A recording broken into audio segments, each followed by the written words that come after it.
திமுக அண்ணா திமுக தான் சொல்லிட்டேன். இன்னும் 3வது அணி 4வது அணி நீங்க பத்திரிகை துறையெல்லாம் சேர்ந்து வேணா 3வது அணி வைங்க. ஆனா அவர் இப்போ அழுவதை பார்த்து நானே கண்களைக்கு போனேன். நான் அவரை சந்திக்கலான்னு இருக்கேன். நேற்று அவருடைய தந்தையார் அழுவதை பார்த்து நான் மனம் கலங்கினேன். வன்னியர்களுக்காக முழுமையாக நின்றவர்.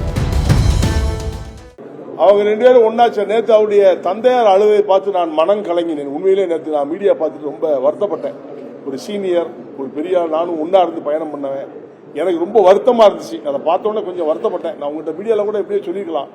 ஆனால் அவர் இப்போ அழுவதை பார்த்து நானே கண்களைக்கு போனேன். நான் அவரை சந்திக்கலான்னு இருக்கேன்.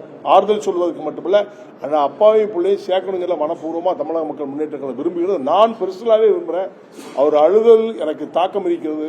அது உண்மையிலே அவர் கண்கலங்கி அழுதை நான் மன வருத்தத்தோடு சொல்கிறேன். அப்பேற்பட்ட மனிதர் அழுந்திருக்கக்கூடாது. அவர் உழைப்பாளி, பாட்டாளிகளுக்காக பாடுபட்டவர், வன்னியர்களுக்காக முழுமையாக நின்றவர், களத்தில் நின்று போராடியவர், மக்களை யார் என்று காண்பித்தவர். இந்த மாதிரிலாம் இருந்த ஒரு போராளி ஒரு அழுதாறு மேடையில் போது வருத்தத்துக்குரியது. காரணம், நானும் பாட்டாளி மக்கள் கட்சி ஆரம்பித்த காலத்திலே மாநில இளைஞரணி தலைவராக நான் பயணித்தவன். நாங்கள் இருவரும் ஒன்றாக என்னுடைய காரிலே ஒன்றா சுற்றினார்கள்.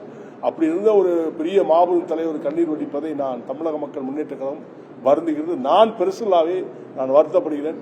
கூடிய விரைவில் ராமதாஸ் அவர்கள் நான் சந்திக்க இருக்கிறேன். அதுபோன்று டாக்டர் அன்புமணியும் சந்திக்க இருக்கிறேன். இருவரையும் சமரசம் செய்து வைப்பதற்கு முயற்சி செய்யலாம் என்று நான் நேற்று தினத்தில் அவரை மீடியாவில் பார்த்த போற நான் எனக்கு என்ன வந்திருக்கு, நிச்சயமா அவர் சந்திக்க போறேன். அதுக்கெல்லாம் வாய்ப்பு இல்லை. 3வது அணி 4வது எல்லாம் கிடையாது. அதான் ஒண்ணுமே கிடையாது. நான் தெளிவாகவே சொல்லிட்டேன் உங்ககிட்ட.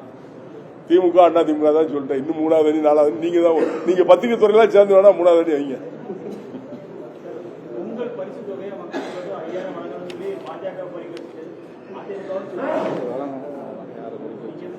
கொடுத்தா நல்லது தானே. மக்கள் பாவம் பொழைச்சு போட்டுமே, நல்லா இருக்கட்டுமே. பொங்கல் பிடித்தானே கேட்டாங்க. லஞ்சமா கேட்கல, உரிமையை கேட்கின்றால் கொடுப்பதில் தவறில்லை. நானும் திமுக அரசை கேட்கிறேன். 5000 கொடுப்பதற்கு மேல் 10,000 கொடுத்தாலும் சிறந்ததாக இருக்கும் என்பதை தமிழக மக்கள் முன்னேற்ற கழகம் வேண்டுகிறது. பொங்கல் பிடி சிறப்பா மக்கள் கொண்டாடட்டுமே, தப்பு இல்லையா?